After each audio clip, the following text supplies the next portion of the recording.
শ্রাবণ মাসের প্রথম সোমবার পড়েছে 21শে জুলাই। তো সেই দিনকে আমরা একটি কাজ করব, তার ফলে আমাদের আর্থিক উন্নতি ব্যাপকভাবে হবে। কিছুই না, একটা সামান্য জিনিস আমাদের কিনে নিয়ে আসতে হবে। লবণ, যেটা আমরা খেয়ে থাকি, সেই দিনকে আমাদের লবণ কিনে নিয়ে আসতে হবে বাজার থেকে, এবং একটা কাচের পাত্রের মধ্যে সেই লবণটাকে রেখে দিতে হবে, অথবা কাচের বাটির মধ্যেও রেখে দেওয়া যায়। সাদা রঙের কাচের জিনিসে রাখতে হবে। এবং শ্রাবণ মাসে আমরা রেগুলার যে রান্না করব, ওই লবণ থেকেই আমরা রান্নার মধ্যে দেব এবং রান্না করব।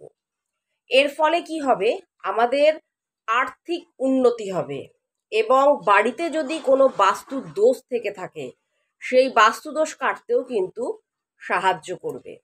হর হর মহাদেব।